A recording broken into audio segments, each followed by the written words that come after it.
Autolite and its 96,000 dealers present Suspense.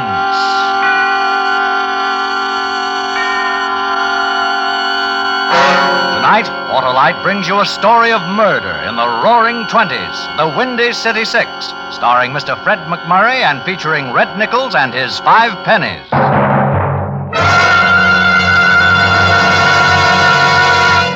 Before our play begins, here is a word about Autolite from our good friend, Harlow Wilcox. Well, hello, Senor Wilcox. Greetings, Pepito, my popular purveyor of potent and peppery plates. How goes? Who knows? I am too filled with excitement like an Autolite Stay Full battery is filled with quick, dependable starting power and long life? Si. Well, why the glee, my merry muchacho? Could it be your Autolite Stay Full, the battery that needs water only 3 times a year in normal car use? Si, amigo. Because with it, I never worry. And what's more, Pepito, the Autolite Stay Full gives longer life, as proved by tests conducted according to accepted life cycle standards. This is longer than my father's siesta? There's no siesta with the Autolite Stay Full, Pepito. Those fiberglass mats protecting every positive plate prevent shedding and flaking, and keep the Stay Full power-filled for you. For me? Sure. You and every motorist who visits his neighborhood Autolite battery dealer for an Autolite Stay Full, the battery that needs water only 3 times a year in normal car use. Because you're always right with Autolite. And now, with the Windy City Six and the performance of Mr. Fred McMurray, Autolite hopes once again to keep you in suspense.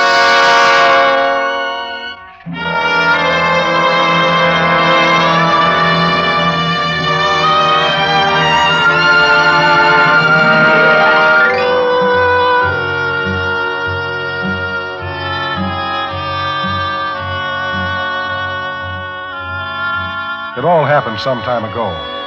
By some time, I mean those days when moonlight on the Ganges was a must at the country club dance, when our Nertz was considered snappy repartee, when it wasn't entirely unfashionable to be seen in a raccoon coat complete with flask when the Harvards and the Yales met in deathless combat. Maybe it'll lose a little something in the translation, but it's worth a try.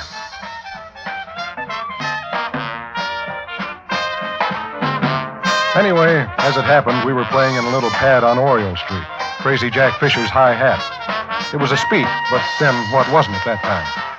When the breeze was off the river, you could hear the riff notes of the Windy City Six blowing uptown. Reading from left to right, there was Corny Peters on horn, Rip Jackson on alto, Thurber Jones on the licorice, Tinkle Hobson on the Baldwin, Red Moore slapping, and me on the skins. I'm Carstairs Hamilton, sometimes known as Rimshot, but more often as Ham. So we'll keep it that way.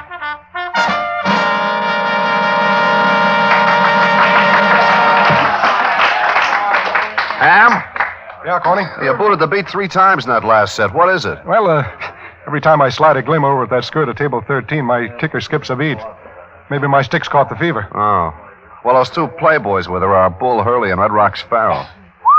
You get ready to whistle again. They want to talk with you. Talk with me? That's what they said. Go on now. Keep the customers happy. Oh, okay, Corny.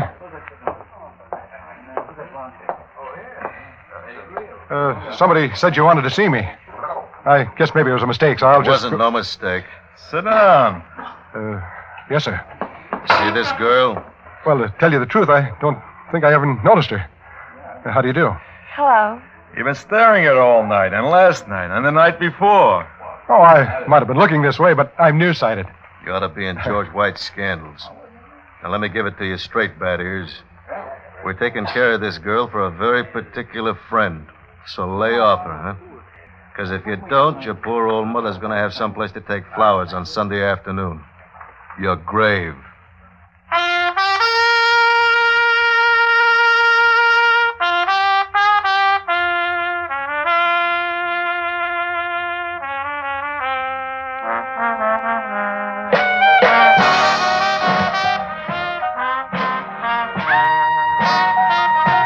Back at my drums, I tried not to look at the girl, but I could still see her in my mind. Soft, dark hair. None of that shingled bob stuff. A real Marcel finger wave. A warm young face, and lots more that curved down into a fur coat that must have set somebody back a whole truckload of upstate scotch. Once in a while, I sneaked a quick peek, and every time she was looking at me. And suddenly I got scared, and I lost up a couple of beats. Tony got so mad he blew up. But it didn't make much difference then. Our engagement was over. Veterans all, the Windy City Six broke ranks and went into Plan B. There we are, everybody. We're all under arrest. I headed for the kitchen. That was always the best way out. In the hallway, a small blonde guy was lifting a couple of shaking hands to his face, and his eyes grew as large as two hard-boiled eggs just before he got it. When I got out the kitchen door, I could still see that big, black-haired, vicious-looking guy peering out into the night, trying to see who it was that passed him in the hall while he was busy killing. I hoped he hadn't seen my face.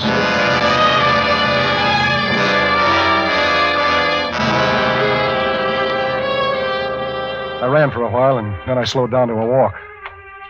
The first few snowflakes of winter were starting to fall, and the world was pulling on that Wonderland slipover. I turned my Chesterfield collar up around my neck and noticed I was still holding a pair of drumsticks. I thought it over for a minute. Then I threw them into the darkness beyond the streetlight. I made up my mind that from now on I was going to stay out of joints like the High Hat. When I finally got back to my rooming house, there was a surprise in a fur coat waiting for me, sitting on the front stoop. I tried to ignore her.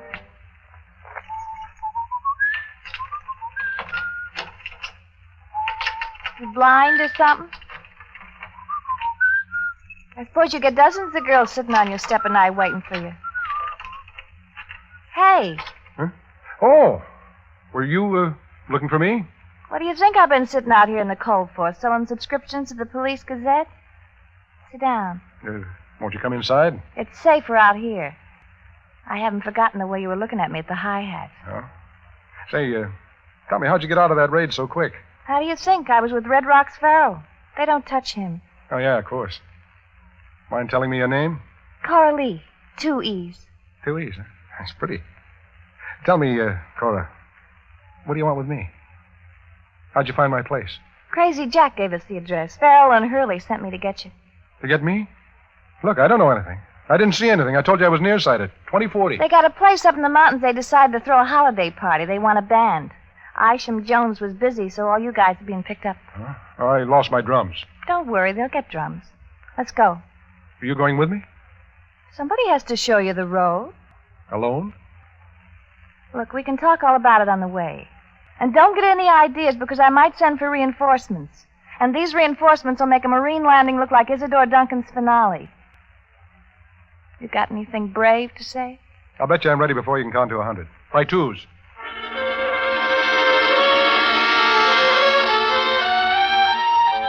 I put the chains on my old Marmon, buttoned up the isinglass curtains, cracked a bottle of antifreeze, and we started off.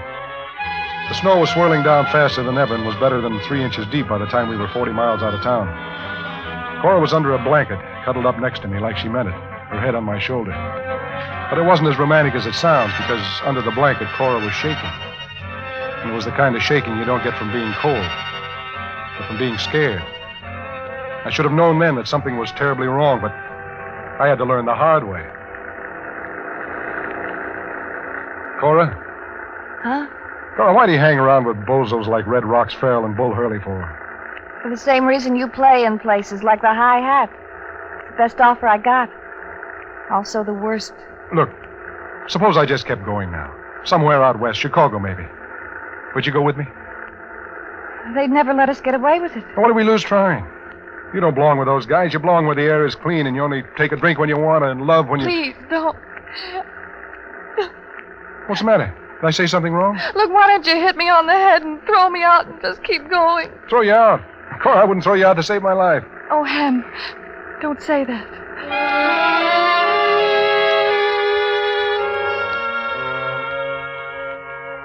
About an hour later, we passed through the town of Norrisburg and arrived at a big private estate called Haywill Manor. The big party was going strong. The rest of the Windy City Six boys had preceded me, all under escort.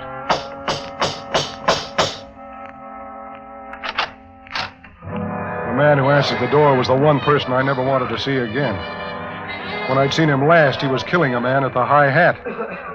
Well, Cora, I see you got him. You got a pretty smart way of leaving a raid in a hurry, Sonny. Kitchen door. I hope nothing happens to your luck. The kitchen door? I didn't go out the kitchen door. I always leave by the basement window. I hope for your sake you're right, Sonny. Mike, he's a genuine nice guy. Well, nice guy. I think you'll like this party. Lots of drinks, lots of girls, and lots of happy music, huh? Oh, sure. I'll do my best. Did you get my drums? Don't worry about drums. We don't have them. We'll give you a couple of skulls to be. Now go on, pour yourselves a drink and get warm. Cora, who is he? Big Mike Donovan. This is his place. He's to the rackets what Dempsey is to boxing. Yeah? Well, I'm going to tell you something about him. I hear that human life means nothing to him, that he'd kill So anybody. you heard it. Don't go broadcasting it all over the place. You want to stay alive, don't you? It's always been one of my chief aims in life. Then keep what you know under your hat, you dumb drummer.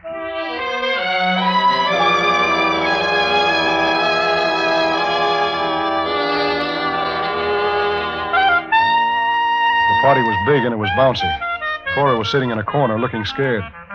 Big Mike Donovan, Bull Hurley, and Red Rock Farrell were gathered at the bar drinking an uncommon amount of liquor and looking our way every time they wanted to laugh. Herbert Jones began to get nervous, and his clarinet developed an off-key squeak. The three men put down their drinks and came over. Which one do you think it is, Bull? I got $10 says it's a saxophone player. He's got a shifty look.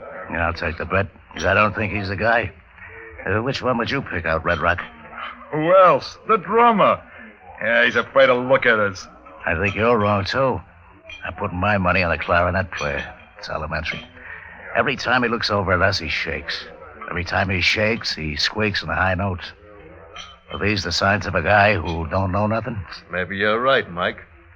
Look at him shake now. Hey, you, with the clarinet. Yes, Mr. Donovan? What's your name? Jones, sir. Thurber Jones.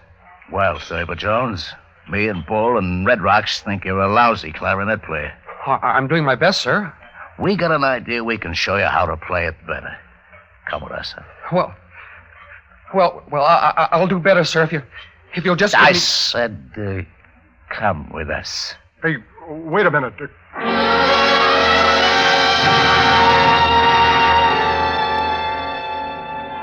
They walked outside, and that was the last time I ever saw Thurber Jones alive. The rest of us were as jumpy as cats, and we played for 2 hours without a break. Everybody was getting stoned, but I didn't dare take a drink. Then Big Mike called an intermission while they served the buffet dinner. But everybody was so drunk that nobody ate much. Big Mike began to be loud and noisy, and he started waving a gun around, boasting what a great shot he was. He kicked open a couple of French windows. And out on the lawn, of all things, stood a giant snowman. Just watch. I'll blast every lousy button off his lousy shirt. He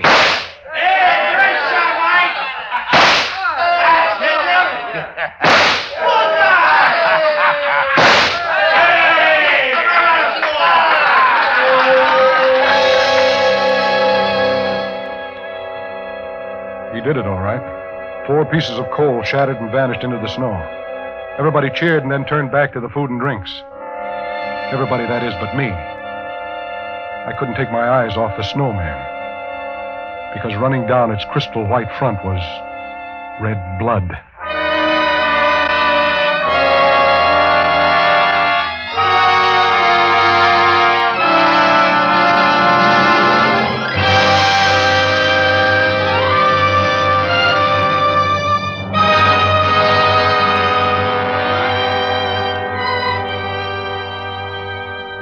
Autolite is bringing you Mr. Fred McMurray with Red Nichols and his 5 pennies in the Windy City 6. Tonight's production in radio's outstanding theater of thrills, Suspense.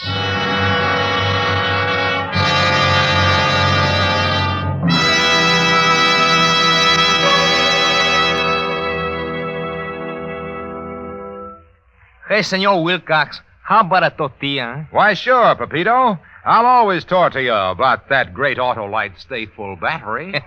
How about a tamale? Why, wait till tamale. Today and every day, you'll get quick, dependable starts with the Autolite Stay Full battery, the battery that needs water only 3 times a year in normal car use. Well, enchilada, maybe?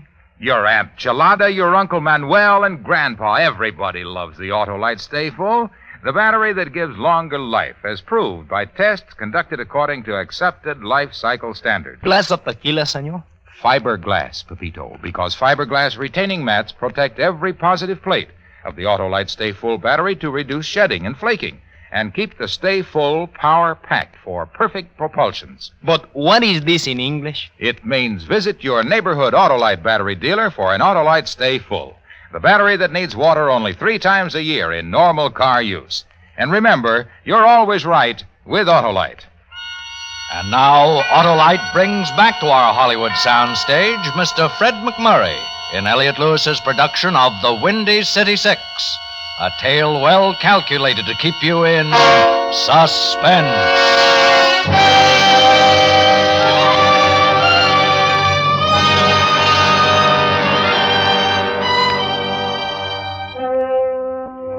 During the years of the Big Thirst, homicide was an art. Sometimes it was Tommy guns against a wall, sometimes it was a concrete overshoe in the bottom of the East River, or maybe an ice pick in the heart. But out on the snow-swept lawn of Big Mike Donovan's mansion that cold December night, I was looking at the chilliest bit of murder any crazy hooligan ever thought up. A bleeding snowman. Only now it wasn't a snowman. Ham, you better get back inside. You'll freeze out here. Yeah. It's Thurber, Cora. Thurber Jones. Oh, the poor little guy. He played the sweetest clarinet east of St. Louis. He was always loaning money to guys. He loved everybody. He never hurt a soul. Who did it, Ham? Who did it? Who else but your playmate Donovan? But why, Ham? Why? You tell me why. You helped bring all of us up here, didn't you? Oh, but not for this. Believe me, Ham, not for this. I suppose you don't know that Mike Donovan killed a man in a high hat tonight. Well, I heard him bragging about it a while ago with somebody who hijacked a truckload of Mike's liquor. Well, somebody saw him. And I guess he figured it was one of us. Who saw him? Well, I guess he thought it was Thurber. You mean it wasn't? I don't mean anything. I'm getting cold. Why don't you go back inside and join your killers? Ham. Go on. You work this side of the street for all the laughs you're going to get. Oh, Ham, I'm not the same as they are. I don't blame you for thinking what you do, but I wish you wouldn't. Yeah, all right. Let's just say the jury's still out on you. Look, I'll prove to you I'm not like them. Here, you'll need a fast car. What are these for? They're the keys to Mike's car. It's in the garage. Take it down to Norrisburg and come back with all the cops you can find. Hey, Bertie! That's Mike. Cora! That's Mike. Where are you? Oh, hurry, please, go. I want them to get what's coming to them. I want them to get it good. Yeah, but what about you? Hey, Cora! Who are you talking to out there? Come on back to the party, baby! Go on, before all of you wind up like Thurber.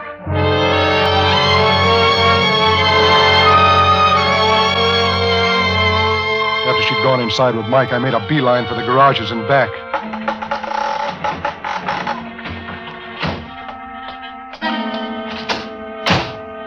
Just as I got the keys in the ignition, somebody... In case you don't know it, Flea Brain, this is Mike Donovan's car. Oh?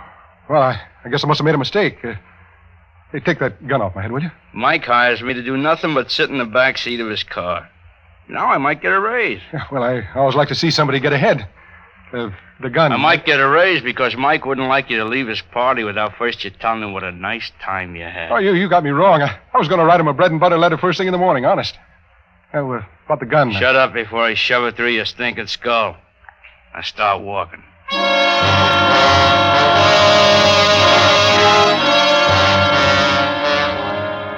The next thing I remember was being kicked through the door of the big house. The party kept right on whirling. Nobody paid much attention. Nobody except the boys in the band, and they were beginning to get the idea. Slowly they stopped playing, and then people began to turn around and look. It reminded me of a ring of faces about to watch a hanging. What's this all about, Chick? The creep here tried to lift your car. He even had the keys. Where'd you get him? Well, I sort of found him. Hey, you can't do that to one of my boys. Shut up, you. I said, where did you get him? I told you I found him.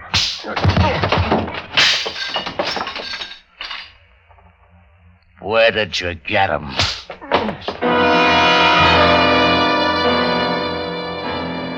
I didn't care whether I lived or died right then. And when somebody kicked me twice in the kidneys, the choice was made for me. I was sure I died because everything went black.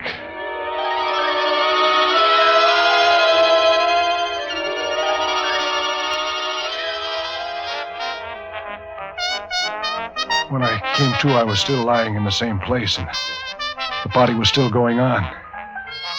Nobody even looked at me as I staggered to my feet and wiped the blood and the booze and the glass off the best I could. I stood there holding onto the bar, wondering what to do. Wondering what it was all about. Can you still walk, stupid? Yeah, I guess so. And Charleston back to your drums and start playing. Okay. You know something, blockhead? I didn't want him to stop. I think Big Mike's got something special in mind for you later.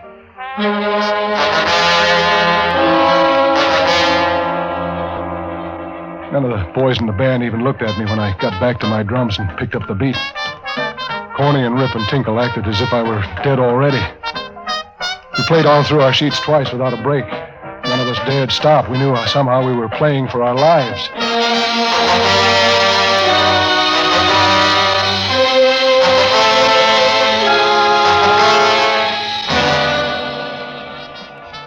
Eight's is fine. Eight's is fine. Come on, Ivory. Make that 8. 5 Shizzy Cups on this one. I'll take it. Long about dawn, the party turned into a noisy crap game, and nobody paid much attention to our background music. Cora was with them, sort of moving in and around. I saw her whisper something in Bull Hurley's ear, and then later she did the same thing to Red Rocks. Then she sort of sauntered over by the band, not looking at us, but we all heard what she said. Boys, keep your eye on Mike Donovan. When he goes over to Red Rocks, get ready to move. It'll be your only chance to get out of here alive. Make it good. We all looked at each other and kept right on playing, waiting to see what she was talking about. Pretty soon it began to make sense. Are you dirty, Hill? Making a pass at my girl. I made a pass at your girl, Mike? Just told me that you and Red Rocks both made passes at her. And I'm gonna break both of your necks. No, wait a minute, Mike. That's our cue, boys. Everybody up. Mike, Don't forget your music sheets. Boys, this way, out through this door. Yeah, I got it. Come on, boys. Phew. This air feels good. Yeah. Yeah, it'll feel better 100 miles from here. Where's your car, Ham? It's right over there, parked in front. Come on, come on. Yeah, I'll be right with you. Go ahead. Cora, Go on, get out of here. You'll never have another chance. I'm not going without you. Come on, Ham. Don't just stand there. I'll be all right. Yeah, for how long? One of those ready boys in there will start shooting his guns again and you might get in the line of fire. What if I do? I deserve it for being so dumb. And we'll all be killed if you don't move. Well, Cora? I'd only get you in trouble. Yeah, I believe you, but I want to take you anyway. Come on. Ham, for God's sakes. Look, lady, tell him you'll come with him, please. Oh, Ham, I wanted anything but a dumb $35 a week drum player. Oh, I get it. Well, that tears it. I'm washed. But I never knew how wonderful a dumb $35 a week drum player could be. Huh? I'm coming with you. We all scrambled over to my Marmon and climbed in. Red and Rip in the back seat, Cora in front, me at the helm, and Corny on the crank.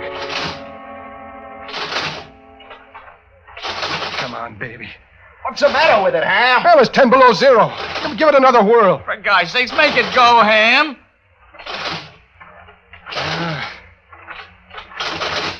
Oh, no, we can't get stuck here. Well, just take it easy. It'll catch. There. Come on, Corny, get in. What'd I tell you? Like a Swiss watch, huh? Let's get out of here. Hang on, we're off.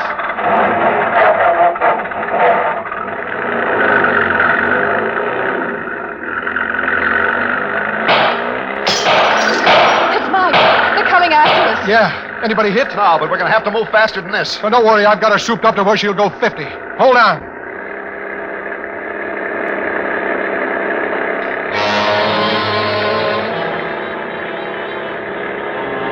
By the time we got out onto the slick, icy road, a whole car full of hooligans were coming right after us with guns blazing. They're gaining on us, Ham. I didn't know anything about guns, but one thing I knew was how to handle my Marmon. It didn't weigh much, and I figured to pull into the next curve, climb the coal on, skid into the snowbank, and bounce off onto the straightaway.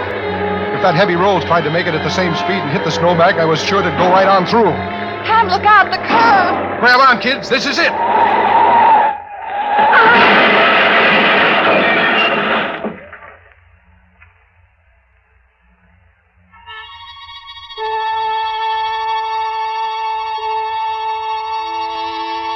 Several courses later, I fluttered an eyelid open and ventured a peek. Somewhere I'd miscalculated, because we were now stacked against a giant tree right on the edge of the road looking down into the valley. And down there, 100 feet below us, was a pile of something that had once been a rich, expensive automobile full of rich, cheap thugs. And around it, no one stirred.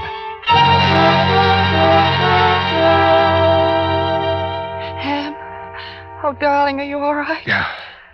Yeah, I guess so, Cora. How about you? I'm all right. How about the rest of you? I'm okay. Shaken up, that's all. I busted my lip. Look. I'll never put my bass back together again. Well, at least we're all alive. Except poor Thurber. Well, what do you say we get out and take a walk into town? This is a job for the John Laws.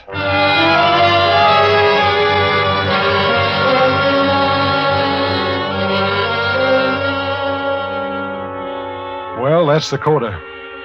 It was the last engagement of the Windy City Six. We went out with a full arrangement and a big finish. It was in all the papers. Maybe you saw the spread. The boys on the front page, Mike Donovan and company in vital statistics, and Cora and me in the social columns. Yeah, we did it. Complete with old shoes and new rice. If you ever happen to get up Norrisburg way on a curve that turns on a steep hillside, with an old scarred tree looking down into the valley, take 5 and listen. Maybe you can still hear an old clarinet squeaking on the high notes. Or if the light's right, maybe you could even catch the pale ghost of a big gunman with homicide in his eyes, looking around.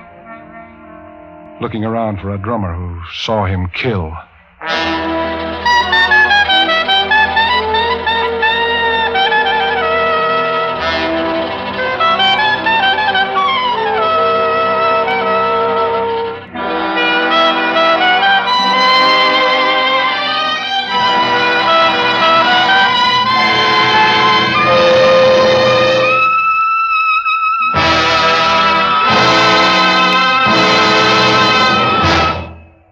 Suspense, presented by Autolite. Tonight's star, Mr. Fred McMurray. Ah, Pepito, that was a great meal. And what's the matter, Senor Wilcox? I'm too full to talk. And if you could talk, Senor? Then I'd tell all about the more than 400 products made by Autolite for cars, trucks, planes, and boats in 28 plants coast to coast. These include complete electrical systems used as original factory equipment on many leading makes of America's finest cars. Electric windshield wipers, starting motors, voltage regulators, coils, distributors, wire and cable, generators. All engineered to fit together perfectly, work together perfectly, because they're a perfect team. So, friends, don't accept electrical parts supposed to be as good.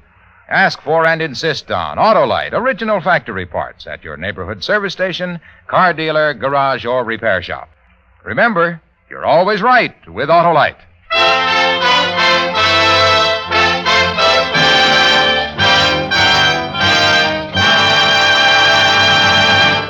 Next week, we celebrate the return of the First Lady of Suspense, Miss Agnes Moorehead, in a play we call The Death Parade. And then on February 22nd, in answer to your many requests, Backseat Driver, repeated for you with its original stars, Fibber McGee and Molly, all on Suspense. Suspense is produced and directed by Elliott Lewis, with music composed by Lucien Morawek and conducted by Lud Gluskin. Portions of this program were transcribed. Tonight's cast included Mary Jane Croft and Edmund MacDonald.